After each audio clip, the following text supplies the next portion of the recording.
I want to circle back to when we were talking about kind of conditioning. And I know we talked earlier about how we have been made to feel like corporal punishment is really essential in the Black community in particular. My dad was raised by Black parents from the South, so spanking was a part of his childhood, and he spanked us. I often say, like, while I did get spanked with a belt and I didn't, I wasn't like extremely scarred by that, what I recognize is that as I got older and he stopped spanking me and started giving me lectures, like, the lectures were way more like intense for me because like I had to, the spanking, like after a while it's like, okay, I'm gonna get a whipping, it's gonna be done, and then I'm gonna move on, versus the lectures and the like consequences that would last. So I'm like, I'm about to get this lecture for like a smooth hour, and then I'm going to have like some consequence that may last weeks. So like I became much more cautious when the whoopings got replaced with something that was going to be much more intensive. Not even just cautious, but like it would help me understand. And so that's one of the reasons why, like, it's certainly not okay with kids being beat. But the thing about spanking, like, while it may not cause like forever scars, even though there are studies that are showing that even like little bits of spanking do actually cause some traumatic effects, just even from a brain development standpoint. Again, you're putting them in the fear mode, you're inducing all these fear hormones. So even if you're not like bruising them or scarring them physically, doing it particularly a lot can cause some harms that we don't see. But what I want to talk about is kind of going back to this conditioning and the fact that, beating children, the roots of it in slavery. Sure. And before I forget, and you can loop me back around if I get too far off base here, but one thing that you mentioned a moment ago, just a factor that I think is involved in what you said, is appraisal. And so if you as an individual appraise this punishment to be short-term and harsh, but I'm going to get over it, and this punishment as a longer-term punishment, yet maybe it's not as harsh and abusive, but it's going to have a longer lasting impact on me, I choose this one. Right. Because it's just quick and it's over with. Right. As much as we don't necessarily see that form of punishment as a good thing. It wasn't effective though for that reason. A 2-minute beating of some sort. I'd rather just take that and get up. Let me give you another application of that. Wesley Snipes. So Wesley Snipes had a bunch of tax, and maybe I shouldn't make myself to be an expert on this either, but the way I understand it is that he owed a lot of money to the IRS in taxes, millions of dollars, and he said to himself, would I rather just go to jail for a little bit of time and get that taken care of and not have to give them any money, or would I rather pay them a bunch of money? He chose going to jail, right? So that was his personal appraisal of which was worse. So that certainly falls into it, and we as the parents in this example have to be careful that we don't underestimate our children because they're very smart, and they can sometimes determine that what we think is a worse option isn't necessarily the worst option for them. Now, let me go to the main point that you were trying to make. So certainly, corporal punishment certainly is rooted in slavery.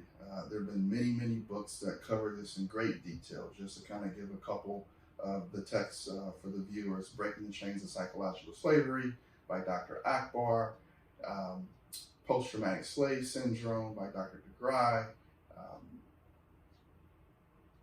Africanization and the Family by Dr. Wade Nobles, Beyond Mental Slavery. There's a number of different texts that certainly, if anyone is interested, they can kind of read in detail. I'll put those in the links too. Certainly. But ultimately, we do also learn by observation. So this is something that we really haven't talked about. We're talking about learning theory. Observational learning is another piece. So if, for example, our parents choose to deal with stress by yelling and screaming and punching holes in the wall and being dramatic or behaving in those sorts of ways, It doesn't mean that you will behave in those ways, but it does mean that you have a higher likelihood of behaving in those ways because that's what you observe to be one way of responding to stress. Now, see, it's much better when you have like an aunt and uncle and cousins and you've been exposed to different environments, and maybe this aunt and uncle, they talk about things, and although they're stressed out, they have a conversation and a dialogue about it. Then that kind of gets stuck into your psyche as well. And you say, oh, this is a subconscious thing. Oh, maybe I can respond to stress in that way too. But just take the extreme version. You've seen nothing but yelling and screaming and so forth.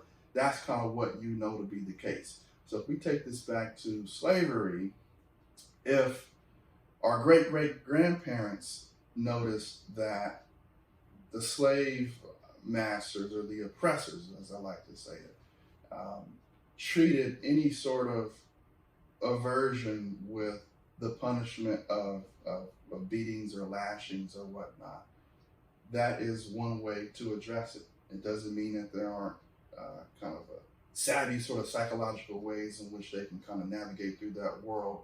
I think in our setup session, you and I talked about how some of the mothers, for example, understood that, well, I'm either going to give a lesser version of this beating or the oppressor is going to give the harsher version. So let me go ahead and engage in that so that my child will be saved from death. So I do want to integrate that concept into it, but from a non-savvy sort of perspective and just kind of understanding kind of how we learn, if someone notices that through a punishment such as harsh beatings has helped achieve the goal of whatever behavior that you're looking for, I guess that can and does work, right? And so punishing your children through that way to get them to avoid talking back to the oppressor, for example, and they notice that now all of a sudden they're not doing that anymore. That's going to somewhat be passed down through the generations. And it's my personal philosophy that we have been plagued with that. And it's, when you separate kind of black thought from white thought, and we identify with this and we identify with that, unfortunately, Europeans, for the most part, have identified with a timeout sort of version and a less harsh version of learning to their children. And so, and black folks kind of disassociating themselves from that. We've identified with the more harsh version of it. I'm not generalizing on everyone, but that certainly can be true. And once again, I don't think we've talked about this at all yet today, but punishment can work. We haven't said that it doesn't work. It's not as effective as reward or as praise, but it can certainly be a faster, less time-consuming version of it, and it can help achieve the goal that you're looking for, once again, in an even faster sort of way. But I feel like I'm kind of getting a little long-winded here, but certainly it has been passed down directly through slavery, and you will certainly run across people to this day that are huge proponents of corporal punishment and say, this is the way my grandma did it, this is the way my mom did it, and I didn't touch the stove anymore after they beat me, and this is the way I'm going to do it.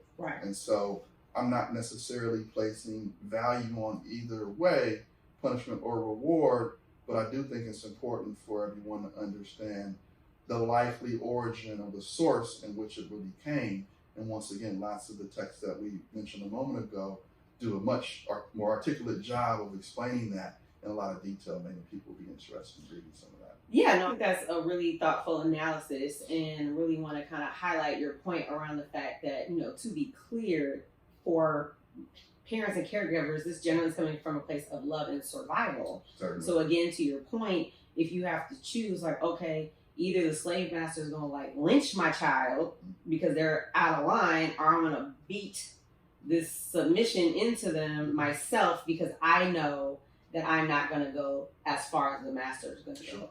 And what strikes me is that we hear the same language in our community. Like, I would rather beat my child than the police officer take their life, right? So this idea that if I don't do it, it's going to be worse for you out in these streets with these oppressive forces, I have total compassion for that. So I want to be clear, not trying to judge that choice, because I understand it.